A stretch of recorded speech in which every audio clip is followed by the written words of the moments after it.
2022 Qatar ലോകകപ്പിന്റെ semi final. അന്ന് albeit സ്റ്റേഡിയത്തിൽ വെച്ച് മൊറോക്കോയുടെ വന്യമായ സ്വപ്നങ്ങൾക്ക് മേൽ ഫ്രാൻസ് കരുനിഴൽ വീഴ്ത്തി. എതിരില്ലാത്ത 2 ഗോളുകൾക്ക് 4 വർഷങ്ങൾക്കിപ്പുറം കഥ മാറുന്നു, വേദി മാറുന്നു. ഇതാ 2026 വേൾഡ് കപ്പിന്റെ ക്വാർട്ടർ ഫൈനലിൽ ബോസ്റ്റൺ സ്റ്റേഡിയത്തിൽ വെച്ച് ഇവർ രണ്ടുപേരും നേർക്കുനേർ നിൽക്കുകയാണ്. ഒരു ലക്ഷ്യം മാത്രം, സെമി ഫൈനൽ ടിക്കറ്റ്. തുടർച്ചയായ 3-ാം തവണയും സെമി കടക്കാൻ ഫ്രാൻസ് ഇറങ്ങുമ്പോൾ 2022 ആ പരാജയത്തിന് പലിശ സഹിതം മറുപടി നൽകാനാണ് അറ്റ്ലസ് ലയൺസ് എന്ന് വിളിക്കുന്ന മൊറോക്കോയുടെ വരവ്. ഈ മത്സരത്തിലെ പ്രവചനങ്ങൾ എന്തൊക്കെയാണ്? ഇരു ടീമുകളുടെയും ശക്തിയും ബലവും ലൈൻസപ്പും എല്ലാം നമുക്ക് നോക്കിയാലോ. Okay, welcome to the video. ഫ്രാൻസിനെ സംബന്ധിച്ചിടത്തോളം ഈ ടൂർണമെന്റിലെ ഏറ്റവും വലിയ ഹോട്ട് ഫേവറേറ്റുകളിൽ ഒന്നാണ് അവർ. ഗ്രൂപ്പ് ഘട്ടത്തിൽ നോർവേ, സെനഗൽ, മൊറോക്കോ എന്നിവരടങ്ങുന്ന കടുത്ത ഗ്രൂപ്പിൽ നിന്നും 3 വിജയങ്ങളുമായാണ് അവർ എത്തിയത്. പ്രീ ക്വാർട്ടറിൽ പരാഗ്വയെ 1-2 ഗോളുകൾക്ക് കഷ്ടിച്ച് മറികടന്ന് വരുന്നവരാണെങ്കിലും ടൂർണമെന്റിലെ ഇതുവരെ 13 ഗോളുകൾ അവർ അടിച്ചുകൂട്ടിയിട്ടുണ്ട്. ഹെഡ് ടു ഹെഡ് റെക്കോർഡുകൾ നോക്കിയാൽ ഇരുവരും ഇതുവരെ 6 തവണ ഏറ്റുമുട്ടിയപ്പോൾ 4 തവണയും വിജയം ഫ്രാൻസിനൊപ്പമായിരുന്നു. മൊറോക്കോയ്ക്ക് ഒരൊറ്റ വിജയം മാത്രമേ നേടാനായുള്ളൂ. മറുവശത്ത് മൊറോക്കോ വെറുമൊരു അട്ടിമറി ടീമല്ല, വീണ്ടും തെളിയിച്ചിരിക്കുകയാണ്.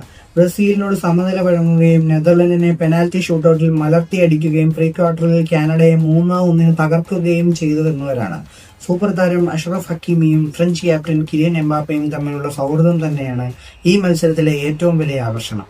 റയൽ മാഡ്രിഡിലെ ഈ സീസണിലെ ചില പ്രതിസന്ധികൾ നേരിട്ടെങ്കിലും ഫ്രഞ്ച് ജേഴ്സിയിൽ എംബാപ്പെ ഈ ലോകകപ്പിൽ ഗോളുകളുമായി തകർപ്പൻ ഫോമിൽ. നിശ്ചിത 90 മിനിറ്റിൽ ഫ്രാൻസിന് ജയിക്കാൻ 61% വിജയസാധ്യത കൽപ്പിക്കുമ്പോൾ മൊറോക്കോയ്ക്ക് 16% മാത്രമാണ് വിജയസാധ്യത.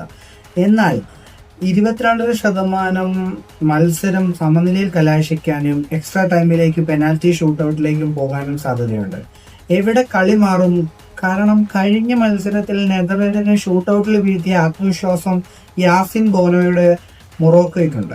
പ്രഡിക്ഷൻ ലിസ്റ്റിലുള്ള ഫ്രാൻസിന്റെ ഫോർമേഷൻ വരുന്നത് 4-2-3-1 4-1-2-3 ഏതാണെന്ന് കറക്റ്റായിട്ട് കൺഫേം അല്ല, ഏകദേശം ഇതിനടുത്ത്. ദ്വിതീയ ദശാംശത്തിന്റെ കീഴിൽ ഫ്രാൻസ് തങ്ങളുടെ ഏറ്റവും അഗ്രസീവായ മുന്നേറ്റ നിരയുമായിട്ടാണ് ഇറങ്ങുക.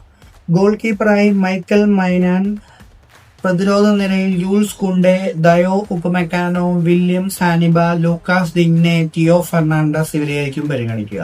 മധ്യനിരയിൽ മനു കോനെ അല്ലെങ്കിൽ അഡ്രിയാൻ റാബിയോട്ട് ഇവരെയായിരിക്കും പരിഗണിക്കുക. മുന്നേറ്റ നിരയിലേക്ക് വരുമ്പോൾ ഉസ്മാൻ ഡംബെലെ, മൈക്കൽ ഒലീസ്, പിന്നെ ബ്രാഡ്ലി ബാർക്കോള ഇവരെയായിരിക്കും പരിഗണിക്കുക. മൊറോക്കോയുടെ ഫോർമേഷൻ ഏകദേശം വരുന്നത് 4-3-3 അല്ലെങ്കിൽ 4-4-2 ആയിരിക്കും. വാലിദ് റെഗ്രായി ഫ്രാൻസിന്റെ അറ്റാക്കിനെ പൂട്ടാൻ പ്രതിരോധത്തിന് പ്രാധാന്യം നൽകിയിട്ടുള്ള ഒരു ലൈനപ്പ് ആയിരിക്കും തിരഞ്ഞെടുക്കുക. ഫ്രാൻസിന്റെ ഈ ലോകോത്തര മുന്നേറ്റ നിരയെ തടഞ്ഞു നിർത്താൻ മൊറോക്കോയുടെ പ്രതിരോധത്തിന് സാധിക്കുമോ? അതോ ഖത്തറിലെ പോലെ ഫ്രാൻസിന് വീണ്ടും മൊറോക്കൻ കോട്ട തകർക്കുമോ?